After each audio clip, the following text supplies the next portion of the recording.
Hey yo, YouTube, what's the motherfucking word? We back with another banger. Don't forget to like, subscribe, and drop a comment in the comment section, man. And turn that notification bell on, man, so we can keep this content rolling. This here is 17 rappers who were killed in their own city. You feel me? Just follow along. It's all got a purpose, man. Hey, youngsters, don't be out here dying trying to prove a point. I keep stressing this to y'all. I can't stress it enough. Don't be out here trying to live a life and prove a point to nobody that ain't gonna be there for your family or you when the time comes you go to jail or it's time to bury you. You feel me? Real spill. It's Unc DC. Y'all know I want to say y'all, man. That's why I'm dropping this kind of content, man. I'm not just dropping content trying to get famous, bro. I'm just not doing that. We gonna try to reach as many youth as possible, many people as possible to reach the youth as possible, bro. Without y'all, we have no next generation. With that being said, let's get into it. Let's get it. Takeoff death in 2022, XXX Tentacion's murder in 2018, Tupac's gunning down back in 1996. These were all a result of a dangerous and violent culture that has now become an ugly part of rap. Rappers aren't safe anywhere, and sometimes the very streets they grew up in can turn against them. From Nipsey Hussle and XXX Tentacion to some of Eminem's closest friends, let's look at some of the rappers that were killed in their own cities. Number 1, Nipsey Hussle. One of the biggest names the underground circuit has seen in quite some R.P. time. Nipsey Thundercat, Hussle was man. gunned down in his I'm a hometown dead of homies. LA near a clothing store he owned on March 31st, 2019. Nipsey was well on his way to mainstream stardom when the shooting happened, having collaborated with more than a dozen industry-leading artists, including Kendrick Lamar, Drake, YG, Ty Dolla $ign, Meek Mill, and Young Thug, by the time he was 33. The murder of Nipsey sent shockwaves through his family and local community, as the aspiring artist was also well known in the community for his philanthropy and as a vocal voice against gang violence. Following his death, Nipsey Hussle was posthumously awarded a humanitarian award at the following BET Awards ceremony, along with the Best Male Hip Hop Artist Award. Celebrities including J. Cole, Ice Cube, Drake, and even LeBron James expressed their sadness and said their goodbyes, with J. Cole calling Nipsey a legend and saying this about the rapper: Nipsey, you a legend. I respect and admire your career path and what you did for the neighborhood. My heart broke today when I saw the news. I'm praying for your loved ones. This was supposed to be the year we got one in. God had bigger plans for you. Number 2, XXX Tentacion. Jase Dwayne Ricardo Onfroy, best known by his stage name XXX Tentacion, needs no introduction. The young aspiring rapper quickly rose to fame after his song Look at Me went viral on SoundCloud in 2016. From his first viral song at just 18 years old to topping the Billboard 100 just 2 years later, XXX Tentacion saw a level of success that not many in the industry could claim to have experienced. His raw and intense music, filled with emotional depth as he tackled topics like depression, suicide, and anxiety, resonated with a lot of his younger audience and made him insanely famous in younger circles. An apparent robbery, however, cut the young artist's story short, as XXX Tentacion was gunned down on June 18, 2018, as he left a motorsports store in Deerfield Beach, Florida. The men responsible for the shooting were convicted later that year. The shooters, aged between 28 and 24, were found guilty of first-degree murder and armed robbery, with reports stating that they would receive a life sentence at a later date. Some of the biggest names in the industry, including Kanye West, Tyga, Juicy J, and Big Sean, mourned the loss of XXX Tentacion and tweeted about the loss the music world had to face. Shortly before his death, XXX Tentacion released a video saying, "If I'm going to die or ever be a sacrifice, I want to make sure that my life has made at least 5 million kids happy." Gone too soon.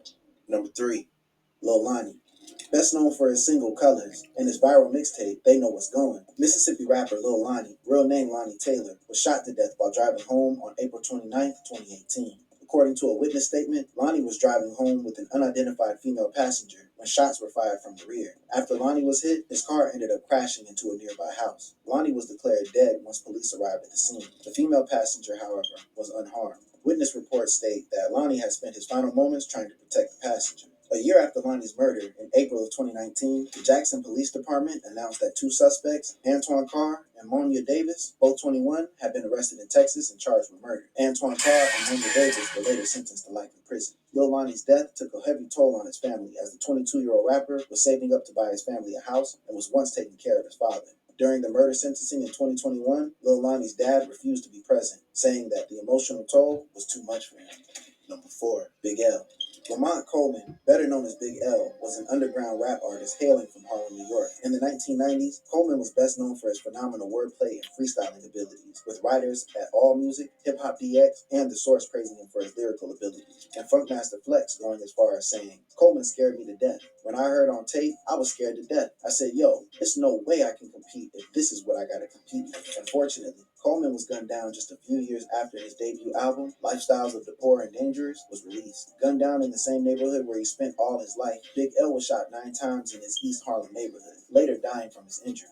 Big L's death shocked everyone, as the 24-year-old rapper was just on the verge of making it big and signing a deal with Rockefeller Records. In fact, Big L was the one that introduced Jay-Z to rap circles. Unfortunately, like most high-profile murders, Big L's case was never formally solved. The man suspected to be responsible for the shooting, however, Gerard Woodley, a close friend of Big L's brother, Leroy Big Lee Finanzi, died on June 24th, 2016. Gerard's motives were never really found. However, it is believed that Gerard had a falling out with the Colemans and was just jealous of Big L's success. Number 5. Soulja Slim. The Tupac of New Orleans, Soulja Slim, became the victim of a violent shooting after he was gunned down in front of a 2-story duplex he purchased for his mother. According to police reports, Soulja Slim was shot at least 3 times in the face and once in the chest. The shooting... I just got paid $60,000 for my car crash from using this app on my phone. And I don't know if you can see this. Occurred on November 26, 2003, and even now, 20 years later, no one has been convicted. A man by the name of Jarrell Smith was arrested following Slim's murder. However, he was later released. Interestingly, Jarrell was killed too sometime later. Soulja Slim was best known for his track Slow Motion, released in 2004. Slow Motion went on to be number 1 on the Billboard 100, following a rise in popularity after Soulja Slim's death. Soulja Slim is also the only rap artist that rap labels No Limit and Cash Money collaborated on. Jarrell Smith was involved in 3 more murders after Soulja Slim's death. However, each time, the case was dropped due to lack of evidence. Speculation around Jarrell's involvement in Soulja Slim's murder rose even further when it was discovered that the bullets used to shoot Soulja Slim were fired from a stolen police pistol that was recovered from Jarrell Smith. Despite the new evidence, the case had to be dropped as no one was willing to testify against Jarrell Smith. Rapper Juvenile, real name Terrius Gray, who was super close to Soulja Slim and collabed with him on Slow Motion, said this on Vlad TV when asked about Jarrell's involvement in the murder. "We ain't gonna do that one either. I'm still in the city, bro. I'm still riding through the city, and I don't like saying people's names and putting people out. I don't like doing that. That's dangerous." Number 6. Camouflage. Murdered in a drive-by shooting that happened in May 2003, Camouflage, or Jason Johnson, was a 21-year-old rapper best known for his songs Cut Friends and Laying My Stunt Down. Like most rappers that become the victim of such tragedies, Jason too was on the verge of his big break. Jason was very active in the community and had recently signed a deal with Universal Records when the shooting happened. The loss of the young Savannah-based rapper was felt heavily by everyone. Hundreds of people came out to pay their respects. Jason was famous for dressing up as Santa and getting gifts for people living in housing projects. By all accounts, he was a great guy. Unfortunately, a senseless act of violence cut his life short. At the time of his shooting, Jason was walking back home with his toddler son straight from his grandma's house. Luckily, Jason's son was unharmed despite the tragic death of his father. There are speculations that Jason was shot in response to 2 shootings that he was allegedly involved in. However, since he was never formally charged, there is no concrete proof of this. Number 7. Bankroll Fresh. Atlanta rapper Bankroll Fresh was shot outside the Street Exec studio on March 4th, 2016. Bankroll was a big name in the Atlanta underground trap game. His murder came as a shock to everyone he knew, and what's even more shocking was how 2 years later, it was revealed that Bankroll was actually shot in self-defense. Following Bankroll's death in 2016, a police investigation concluded that Bankroll might actually have been the aggressor in the situation. Another person was killed in the altercation. However, their name was not revealed to the public. Another interesting update came when fellow Atlanta rapper No Plug confessed on an episode of Vlad TV that he had been the one to shoot Bankroll. Despite his confession, however, no arrests were ever made. Rappers from the studio where Bankroll was killed expressed their condolences, with rapper 2 Chainz saying this: "Man, I'm a fan of bruh, and always will be. I'm in shock at the moment. Senseless deaths, we just gotta stop it. I'm speaking up now." Number 8. Chinx. Rapper Chinx, real name Lionel Pickens, was an up-and-coming rapper signed with French Montana to join his Coke Boys crew. Just before the release of his debut album, however, Chinx became the victim of a violent shooting on May 17, 2015. Everybody remember this. Chinx was driving home in his Porsche when he was shot, leading to his death. Chinx was alive when paramedics arrived. However, he died later in the hospital. Another man that was heavily injured in the gunfight survived, and as for the assailants, they were arrested in December 2017. Long Island residents Jamar Hill, 26, and Quincy Hamir, 32, were convicted of the crime and faced charges including second-degree murder, second-degree attempted murder, first-degree assault, and second-degree criminal possession of a weapon. According to an NYPD official, the murder was motivated by a feud between Chinks and Hamir, which started almost half a decade ago, when Chinks and Hamir were locked up in jail together. The feud resurfaced in 2015 after a verbal altercation took place between the two at a Chinks performance at the South Garden Hall in Philadelphia. Following the altercation, Amir tracked Chinks' location via an Instagram post and followed him to a red light, where he shot Chinks using a 9mm. Number 9. Fat Pat and Big Hawk. Houston's very own Screwed Up Clique's Fat Pat was shot to death in his hometown at the age of 27. After Fat Pat's unfortunate death, his brother Big Hawk decided to step back from the violence surrounding rap culture and instead tried his best to be a safe haven for other young rappers. If anyone needed guidance, help, or leadership, they looked up to Big Hawk. As a mentor for young rappers within the Screwed Up Clique, Big Hawk became known as a five-star general. Despite his nonviolent nature and his love for peace, Big Hawk was gunned down on May 3rd, 2006, outside his friend's apartment, where he was later pronounced dead at 36. No official motive was identified by police, however, and officially the case is still unsolved. One of Big Hawk's close friends had this to say about the murder. It's got to be either a case of mistaken identity or an attempted robbery by somebody who didn't realize who they were robbing. Hawk was all about positivity and bringing people together. Number 10. Slim Duncan. Probably one of the craziest reasons someone was killed. Atlanta rapper Slim Duncan was shot after an argument that started over a piece of candy on December 11, 2011. According to witness statements, Slim Duncan... Did you know that you could be owed a major cash payout if you were in a car accident in the last year, even if you were just a passenger or it seemed minor? It's true. And the best part about it all, it only takes about 30 seconds to find out exactly how much you could receive. Not many people know this, but insurance isn't the only way to get paid after an accident. It is actually the worst way to get grabbed a piece of candy from another man, which led to an argument, and then later, a fist fight. The unfortunate fight ended with Slim being shot in the chest and then later dying after he was transported to a nearby hospital. Slim Duncan was one of Waka Flocka Flame's childhood friends and started his rap career by appearing on Waka's debut studio album, Flockavelli, 2010. Duncan's profile status as a rapper went up as a member of Gucci Mane's Brick Squad 1017. That same year, went viral with the song Twitter That. The person responsible for shooting Slim Duncan, Vincent Hardiman, aka Young Vito, was found not guilty of murder as police could not find the murder weapon. Multiple witness reports, however, pointed to Young Vito being the killer. Young Vito was later found guilty of aggravated assault and possession of a handgun. As a result, Fulton County Superior Court Judge Craig Schwall sentenced Hardiman to 25 years in prison. Number 11. Lil JoJo. 18-year-old Lil JoJo was a rival of one of the biggest names in the Chicago rap scene, Chief Keef. Everyone in the street knew that JoJo was with Chicago street gang Gangsta Disciples and was mostly known for his diss track BDK, or Black Disciple Killers. The track was aimed at fellow Chi-Town rappers Lil Durk, Chief Keef, and Keef's associate Lil Reese, who were affiliated with the Black Disciple gang. On September 4th, 2012, tragedy struck when young JoJo was shot after posting a tweet tagging his location. The shooting was carried out by an unknown assailant in the Southside Chicago neighborhood. Following Lil JoJo's death, the Gangsta Disciples changed their name to JoJo World to honor the passing away of their member. Interestingly, Lil JoJo's murder happened at the time when tensions were at an all-time high between him and Chief Keef. To make matters worse, Chief Keef took to Twitter shortly after Lil JoJo's death and tweeted, "Ha ha ha ha ha ha ha, Rich." And it's sad because that JoJo wanted to be just like us, LMAO. After receiving backlash from his fans, Chief Keef said that his Twitter account was hacked. That said, Chief Keef still hasn't deleted the tweets. Police reports suggest that Lil JoJo's death was related to at least 2 other gang-related murders in the area. An investigation into Chief Keef's involvement in the crime was also carried out. However, there was no real evidence to suggest that Chief Keef had anything to do with Lil JoJo's death. Number 12. Proof. Rapper Deshaun Dupree Holton, who went by the alias Proof, was one of the best-known MCs in Detroit history. Proof was part of Eminem's band D12 and one of his closest friends. On April 11, 2006, Proof got into an altercation with another man named Keith Bender during a pool game at the CCC nightclub, located on 8 Mile Road in Detroit. The altercation resulted in Bender firing a warning shot and Holton shooting him in the head in response to the warning shot. After Holton had shot Bender, Bender's cousin, Mario Etheridge, shot Holton once in the head and twice in his chest. Bender died on the spot. However, Holton survived and then met his demise 8 days later in the hospital. Holton's death took a big toll on Eminem and launched him into an era of severe drug abuse, which almost resulted in him dying from a drug overdose. Some fans speculate that one of Eminem's videos actually predicted Proof's murder. A scene from Eminem's 2004 single, Toy Soldiers, shows Proof getting caught in gunfire. This scene closely resembles the best account of what happened that unfortunate night. Number 13. Lil Snoop.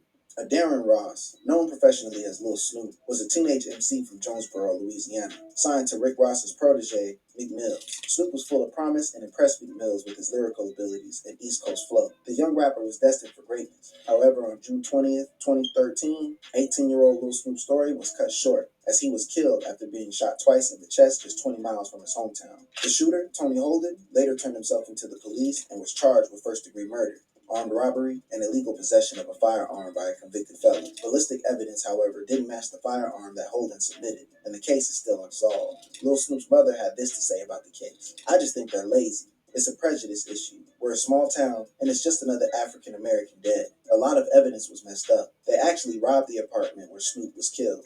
Nothing was ever done about that, so they could have tampered with evidence. They didn't protect the scene, and they didn't put forth effort to find out what happened to my son." Number 14. Freaky Tah. Lost Boys rapper Talik Raymond Rogers, aka Freaky Tah, was gunned down while leaving his friend Mr. Cheek's birthday party on March 28, 1999. At the time of the shooting, Freaky Tah was driving back to his hotel along with two of his friends, William Brown and Thomas Roman. As Freaky Tah entered the hotel, a man by the name of Kelvin Jones shot him. Kelvin belonged to an up-and-coming rap group, the Hellraisers, and Freaky Tah wasn't the first person that had died as a result of the beef between them and Lost Boys. Allegedly, other members of the Hellraisers were also involved in the crime, with 24-year-old Ryan Fritch being the getaway driver and Rasheem Fletcher providing the van used in the crime. Police investigation revealed that the feud between the Lost Boys and Hellraisers started a year earlier when an unarmed member of the Lost Boys was robbed. In retaliation, someone from the Lost Boys ordered the shooting of Michael Sunders. Sunders had nothing to do with the very robbery that he was killed for, and to avenge his senseless murder, his half-brother Kelvin decided he was going to make someone from the Lost Boys pay. That unfortunate soul turned out to be Freaky Tah, a man that didn't... Every great journey begins with a single step. And that first step forward is where dreams become plans. While every decision moves you closer to greatness, each step forward shapes something remarkable. Momentum builds with every bold move forward. In your growth happens when you dare to step in the unknown. So let's make every step count. Start your business today. It's time to get busy.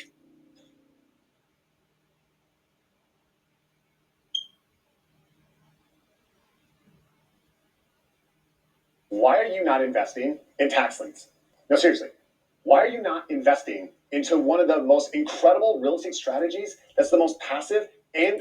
Even know why he was being killed. Freaky Tah's death destroyed the Lost Boys. They never got over his death or experienced the same level of success that they had experienced with Freaky. Finally, 2 years after Freaky Tah's murder, the group split up. Number 15. Doughboy Rock.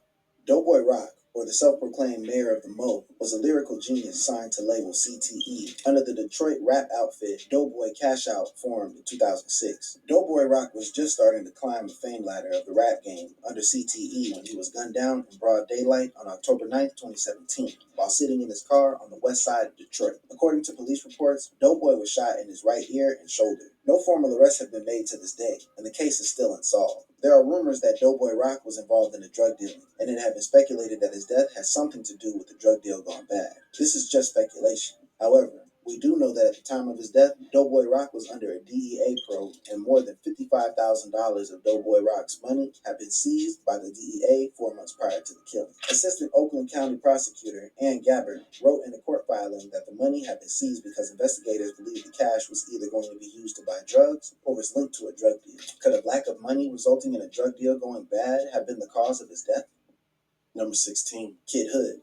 Kid Hood, or Troy Anthony Hall, was a rapper from Manhattan, New York, and the gruff behind Quest and the leaders of the New School's posse cut Scenario. Kid Hood only released one tape in his career, and that was Scenario, where he was a guest feature. Days before the release of his first track, Kid Hood was beaten and shot in the head in Harlem, New York. Kid Hood's death was also the reason behind Busta Rhymes' eulogy at the start of the track. 7 MCs is in the physical form, and 1 in spiritual essence. Number 17.